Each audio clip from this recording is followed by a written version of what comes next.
नमस्कार साथियों, बहुत बहुत स्वागत है आपका चैनल में।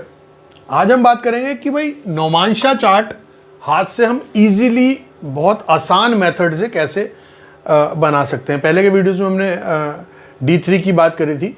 आज हम बात कर रहे हैं नोमांशा चार्ट हम हाथ से इजी मेथड से कैसे बना सकते हैं। जो ज्योतिष पढ़ रहे हैं, सीख रहे हैं, उनके लिए बहुत महत्वपूर्ण है कि D9 चार्ट या नोमांशा चार्ट हाथ से कैसे ईजी मेथड से बन जाता है। देखिए D9 जो है वो D9th हाउस का, यानी कि भाग्य भाव है 9th हाउस, उसका मैग्नीफाई उसको रूप हम देते हैं और इसको मैरिज के लिए भी देखते हैं, ओवरऑल भाग्य के लिए भी D9 को देखा जाता है। बड़ा इंपॉर्टेंट, लगन के बाद सेकंड इंपॉर्टेंट चार्ट जो होता है वो नोमांशा चार्ट होता है। नोमांशा चार्ट के बिना आप कोई भी एनालिसिस आपका अधूरा माना जाएगा। बिना नोमांशा के आप कोई भी एनालिसिस पूरा नहीं कर सकते। Navamsha is most important chart after D1। Now अब इसके मेथड क्या है, रूल क्या है। देखिए 30 डिग्री की एक राशि होती है, तो 30 डिग्री को हम 9 से अगर डिवाइड करते हैं, मतलब 30 डिग्री को हमें 9 भागों में डिवाइड करना है।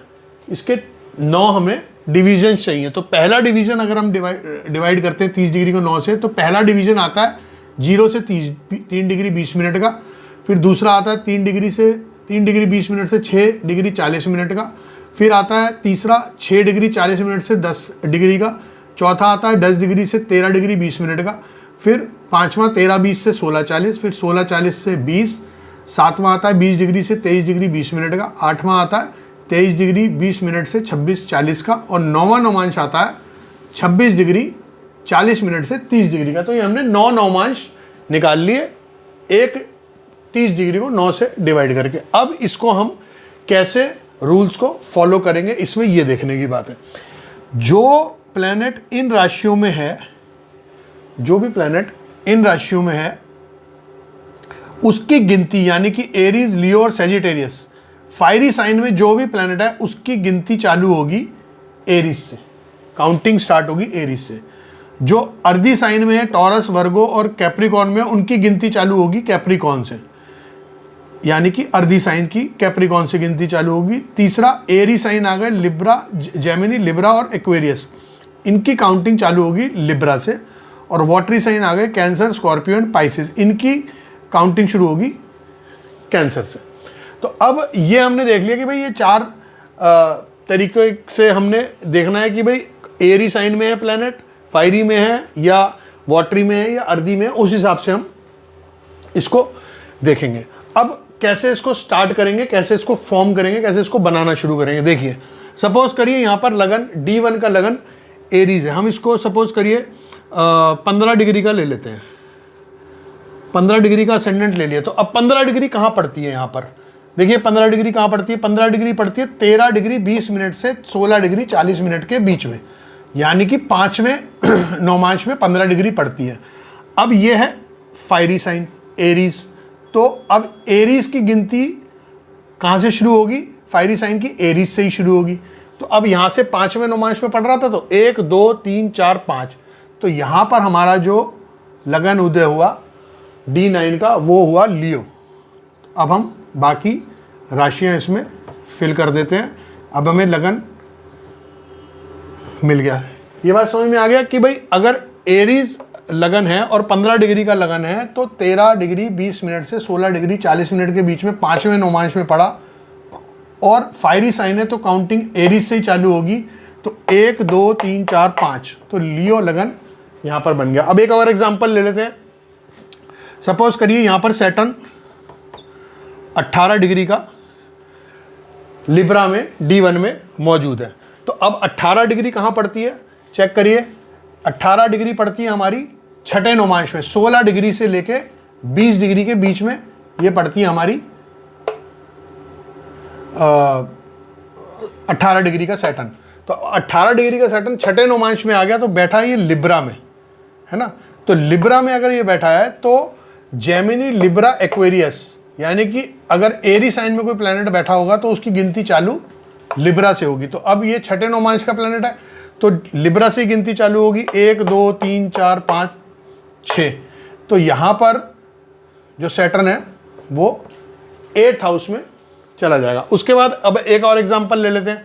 सपोज करिए यहाँ पर जुपिटर महाराज मौजूद हैं, तो वो सपोज करिए 10 डिग्री के या 11 डिग्री के ले लेते हैं। 11 डिग्री के अगर जुपिटर है या 10 डिग्री के ले लेते हैं, तो अब 10 डिग्री कहाँ पड़ती है ना। अगर 10 डिग्री का हमने ले लिया तो 10 डिग्री कहाँ पड़ती है हमारी, तो 10 डिग्री हमारी पड़ती है 6:40 और 10 के बीच में आप इसको लेंगे। 10 से ऊपर हो जाएगा तो चौथे में चले जाएंगे, अगर 10 तक है तो आप तीसरे ही नौमांश में रहेंगे। तो अब ये तीसरे नौमांश में पड़ती है, तो तीसरा नौमांश हमारा अब ये पड़ती है हमारी कैंसर में बैठे हैं। तो कैंसर कहाँ है, अब ढूंढिए कैंसर कहाँ है। कैंसर वाटरी साइन में, तो कैंसर की गिनती भी कैंसर से ही शुरू होगी इसकी।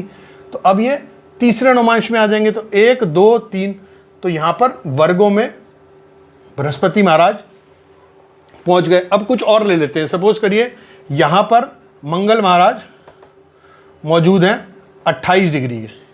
तो अब मंगल महाराज ये 28 डिग्री के हैं, तो देखिए किस नौमांश में आए, ये 28 डिग्री आया हमारा आखिरी नौमांश में, यानी कि 26 डिग्री 40 मिनट से 30 डिग्री के बीच में मंगल महाराज। अब ये बैठे कहाँ हैं, ये बैठे स्कॉर्पियो में। तो स्कॉर्पियो देखिए इस ग्रुप में कहाँ है, स्कॉर्पियो है 4th ग्रुप में, यानी कि वाटरी साइन में। तो 4th ग्रुप में अगर स्कॉर्पियो, कैंसर, स्कॉर्पियो, पाइसेस में कोई प्लैनेट होगा तो गिनती शुरू होगी कैंसर से। अब इसकी गिनती शुरू होगी कैंसर से और 9th नौमांश में।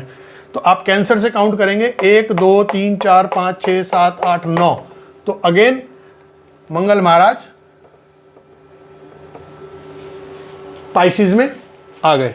समझ में आ गया, जो मंगल है 8th स्कॉर्पियो की गिनती 4 से शुरू होगी कैंसर से, 1 2 3 4 5 6 7 8 9, 9th मतलब क्योंकि 9वें नौमांश में। एक एग्जांपल और ले लेते हैं, सपोज करिए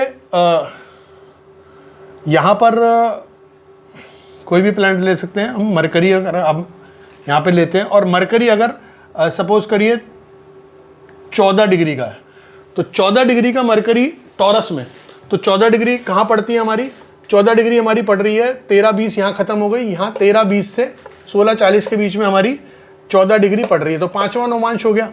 अब ये बैठा है टॉरस में, तो टॉरस कहाँ आएगा, टॉरस 2nd ग्रुप में आ गया, अर्धी साइन में। तो टॉरस, वर्गो और कैप्रिकॉर्न में अगर कोई प्लैनेट बैठा होगा तो काउंटिंग कहाँ से करनी है, कैप्रिकॉर्न से। तो अब ये कौन से में आया था हमारा, 14 डिग्री का। तो 14 डिग्री हमारा 5वां नौमांश पड़ा था। तो 5वें नौमांश में गिनती शुरू होगी हमारी कहाँ से, कैप्रिकॉर्न से। तो 1 2 3 4 और 5, तो टॉरस में ही मरकरी आ गया। तो यानी कि मरकरी हमारा प्लैनेट जो है वो वर्गोत्तम चार्ट के अंदर हो गया, यानी कि नौमांश में भी वो वहीं चला गया। जो प्लैनेट D1 में जिस राशि में होता है, अगर उसी राशि में D9 में भी चला जाता है तो वो वर्गोत्तम हो जाता है। तो अब आप समझ गए होंगे कि भाई D9 को हम कैसे बनाते हैं। तो आप मैनुअली इसकी प्रैक्टिस करिए, बहुत इजीली समझाया, इसको 1-2 बार प्रैक्टिस करेंगे तो आपको बनाना इजीली आ जाएगा। और फिर मिलते हैं किसी नए वीडियो के साथ, किसी नए टॉपिक के साथ। तब तक के लिए बहुत बहुत धन्यवाद।